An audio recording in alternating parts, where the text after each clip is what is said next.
Praise the Lord. This past July, I was away for some time, and I had the chance to go on a fellowship in South Africa that was to enrich my teaching practices. If you don't know, I was a 10th and 11th grade English teacher, then I was an 8th grade English teacher. Now I'm back to high school. Any high schoolers here? Or incoming? No high schoolers? Oh, well, okay, Bob will Uncle say high school. I'm teaching 9th and 10th grade again. No 9th and 10th grade. Well, I think Kenneth and Nathan are going to 9th grade. But, okay. Yeah, in the back, yeah. Oh, and Evan. Yeah, Evan, yes. I teach those students. And South Africa is filled with rich culture and diversity, but it's also a country that is riddled with a past of slavery and discrimination. So those are some pictures. That's a picture of me, in case you forgot what I look like, right in front of you. And if you look at the next slide, I have an image taken from the Slave Lodge in Cape Town, South Africa. And that was the first time, growing up in America, I had heard of slavery in the context of what it's like for African Americans, but I never really learned about what slavery was like for people from a similar background as myself. But in South Africa, they took slaves from India, Indonesia, from other parts of Africa, and enslaved them and deprived them of their rights for years. And that brings me to our sermon focus for today, which is no longer slaves. As we go into the topic, I think we first need to establish what slavery actually is. And the dictionary definition of it is the state of a person who is held in forced servitude. So somebody who is forced to serve another person. And then we can go a step further and we see Old Testament slavery. So this is taken and from an earlier, or I think it's Leviticus actually, I apologize for not putting the book. It says, if your brother, a Hebrew man or a Hebrew woman is sold to you, he shall serve you for 6 years. And in the 7th year you shall let him go. And when you let him go free, you shall not let him go empty-handed. So we see in the Bible, slavery is a part of the history of the people, the Israelites.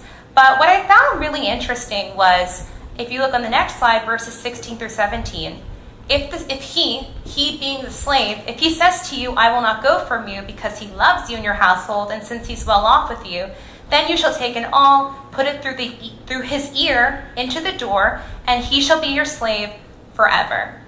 And this made me wonder, why would someone choose to be a slave? Why would someone choose slavery when they have the chance of freedom? But what if I told you that even today, some of us choose slavery? We choose sin, or we choose to sacrifice our life for a reputation, or comfort, or money, or even a salary. And in the book of Hosea, we see a woman named Gomer believed a lie that being a slave to sin was better than freedom. We're going to start off with some background as we go into this topic. So in order to understand the story of Hosea and to understand Gomer and so on, we need to understand the fact that this is actually a metaphor. I feel like my English teacherness is coming out, but a metaphor is a comparison of two unlike things, right? So we would not think like an entire region of people would be the same thing as like one person, right? But like God's using that as a symbol, as like a representation of his love for us. So Israel and Judah were divided into a northern and southern kingdom. And Israel was made up of 10 tribes and Judah had 2 tribes. So Israel had turned away from God and worshipped idols, while Judah was still worshiping God. So while this is happening, God told Hosea to marry Gomer. And their love is a symbol for God's love and heartache for Israel. In Hosea, we learn about a prostitute named Gomer who was a slave to sin. And again, Hosea represents God and Gomer represents the followers of God who have turned away from him. And through Gomer's story, we learn about the true cost of slavery. And the first point I want to make is slaves do not reap a harvest. When I was 22, I went to the doctor, and I don't know why my doctor walked me through this, but he told me that I really needed to invest my money, which is like not a typical thing to do. It's been a family doctor for years. He really cares about me, and he's like, so proud of you and your mom and your children and whatever, and you need to start investing your money. And he basically told me, like, the money goes like this, like if you invest at a young age, it will go up a lot, right? But here's the thing, like, some people wait to invest into their retirement by the time they're like, almost retiring, right? But if you start at 22, it's very different than if you start at 32. So the thing I want to make with this point is you can't reap what you haven't sown. So if you haven't put money into this system, then you can't take it at a later date. So that was what my doctor was trying to have me understand. And when we look at this picture from the slave lodge in Cape Town, South Africa, we see again that slaves have no personal freedom. They were the property of others. So even when they created families, they had no right to keep them. This has been found in all cultures throughout time, but slavery deprives somebody of that right to grow, to flourish. In Hosea 4:10, we see an example of this. It says, they shall eat, but not be satisfied. They shall play the whore, but not multiply, because they have forsaken the Lord to cherish. So this is like eating and still feeling hungry. So not to put anyone on the spot, but I think some of you may remember this during VBS, but I ordered Dunkin' Donuts and I paid a lot of money. Dunkin' Donuts is expensive now. It was $6 for my drink. And I got this like special drink, right? Like it had like cold foam and brown sugar, and like they messed up the order. They were supposed to put toffee in it and they put hazelnut. And I swear to you, I tried to give this drink away for free to anyone who would take it. It was so bad, no one would take it from me. We literally at one point were passing around like the Lord's communion, like, please, like, take a sip, somebody take this. But I feel like in that moment I almost felt like these people, right? Like, you pay this money for this drink, you want to get your caffeine fix, but you don't get it, right? Like, you're eating and you're still not satisfied.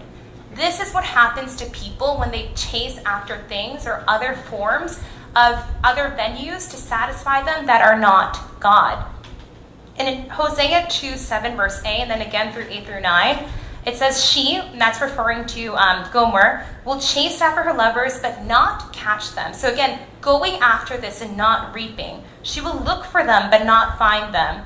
She did not know that it was I who gave her the grain, the wine, and the oil, and who lavished on her silver and gold which they used for Baal. Therefore, I will take back this grain in its time, and its wine in its season. I will take my wool and my flax, which were to cover her nakedness. So again, we see she thinks she has this wool, this wine, this oil, but all of these things are taken from her once again. The problem may also be that when we are choosing to be slaves to various things, we are sowing in the wrong places. This would be akin to people who put all their money in the stock market into something that like ends up completely losing its value, right? So in Hosea 10:13 it says, you have plowed iniquity and you have reaped injustice. You have eaten the fruit of lies because you have trusted in your own way and in the multitude of warriors. So instead of blessings, these people are reaping curses.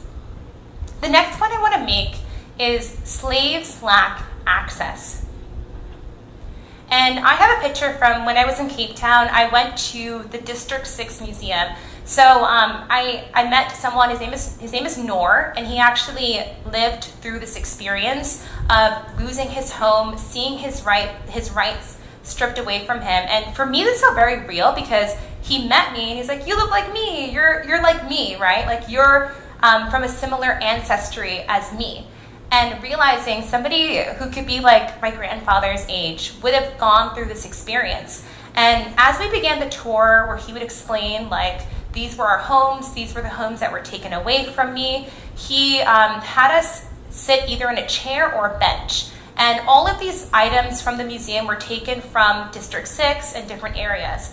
And they had a bench that said whites only. And he's like, I can sit on that bench now, but I won't. Because like I remember what it was like to not be allowed to sit there, so I'm not gonna sit there.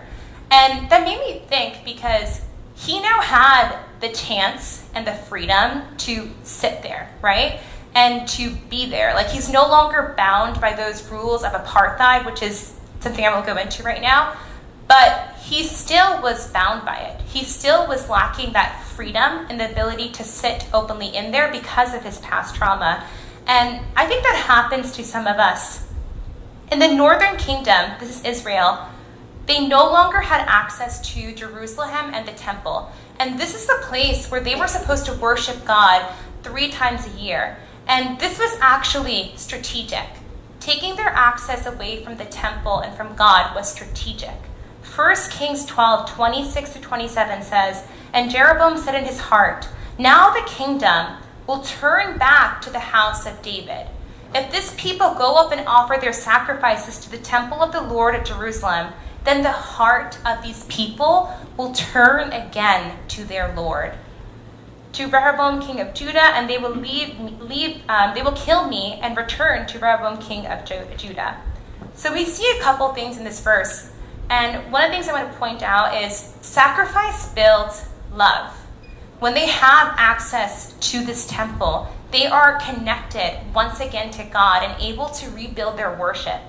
And when their access is cut, now that the people do not have this temple, their relationship to God is severed. It is cut. So the king realized he needed to do something to cut off their access, right? So Jeroboam realized that if he could turn their worship to idols, they could remain separated from God.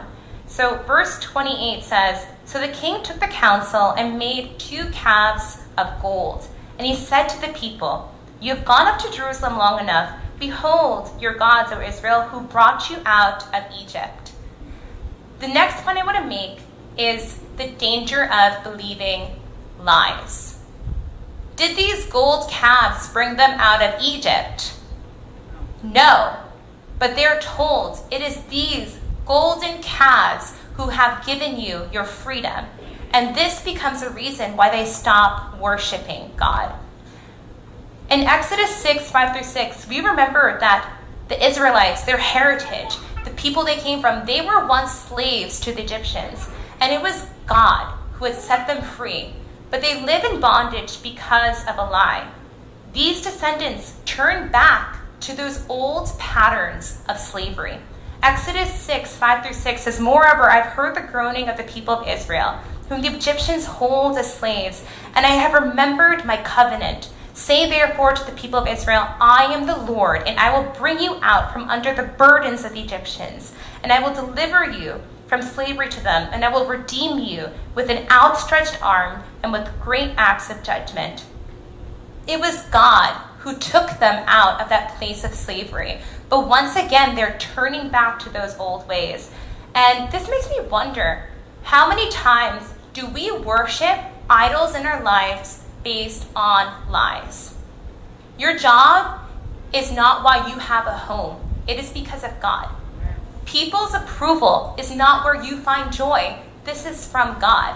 But when we start to believe the lie that our job is a reason for everything that we have, or people's approval is a reason why we feel loved and accepted, then we start to worship those things, forgetting that these are not the reasons why we have freedom, and forgetting to worship the one person who deserves our worship and praise.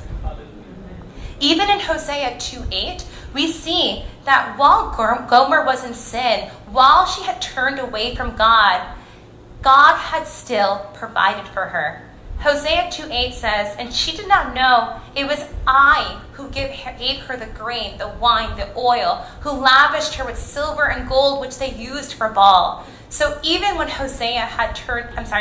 Gomer had turned away from God, we see that it was God who had given to her. While she is worshiping Baal, it was still God who had given everything to her. And this makes me wonder, what are the things in our lives right now? What are the ways that God is working in your life that you think is from something else, where God deserves the worship and the glory and the honor?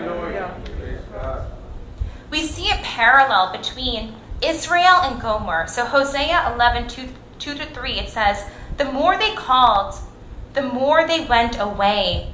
and they kept sacrificing to Baal. So this is like a golden idol, right? These people are still sacrificing to these idols and burning offerings to idols. Yet it is God who taught Ephraim to walk. I took them up by their arms, but they did not know that I healed them. So just like Gomer did not know it is God who is providing again and again, we see that Israel has forgotten, does not know that it is God who has been providing all along. Hallelujah. The next point I want to make is true freedom is found in God alone. Even though God is so hurt, he is so hurt to see Gomer turn away and to look away. We see in 1 Peter 2 verse 10, it says, once you were not a people, but now you are God's people. Once you had not received mercy, but now you have received mercy. And in Hosea 2 verse 3, we know that names have meaning, right? And God had named the children of Gomer, no mercy, and you are not my people, which are very literal names, which very clearly say, like, you're getting no mercy and you are not my people. But in Hosea 2 verse 3, it says, and I will sow for myself in the land, and I will have mercy on no mercy. And I will say to not my people, you are my people. And he shall say, you are my God. And this is God's invitation to the Israelites. It was his invitation to Gomer, and it's his invitation to all of us today. He tells us in Hosea 10 verse 12, sow for yourself righteousness and reap steadfast love. Break up the fallow ground, for it is time for you to seek the Lord, that he may come and rain righteousness upon you. And again, we see in Hosea 14, 7 through 9, they shall return and dwell beneath my shadow. They shall flourish like the rain. They shall blossom like the vine. Their fame shall be like the wine of Lebanon. O Ephraim, what have I to do with idols? It is I who answer and look after you. I am like the evergreen cypress. From me comes your fruit. Whoever is wise, let him understand these things. Whoever is discerning, let him know them. For the ways of the Lord are right, and the upright walk in them, but transgressors stumble in them. I want to finish by sharing a story, because I think, honestly, for most of us, we know these truths. We know deep down that God is the one who provides everything to us. But it is so hard to remember this in certain moments. And I'll never forget this story because this came from a book. But basically, there was this gate that people used to walk through all the time. They used to walk through it and made their journey to whatever destination a little bit shorter. And then one day somebody took a chain and a lock and they locked it. So when they tried to walk through that gate, they no longer could. So they decided just to go a different route. But what was interesting was one day this lock was unlocked, but the chain and the lock were still on the door. But people thought it was still locked. And what's interesting is just because people thought it was locked, they no longer went through that gate that was clearly open. God's invitation for us today is to not believe the lies of the enemy and to walk through the gate he has before us because he has opened it for us. May God bless you with these words.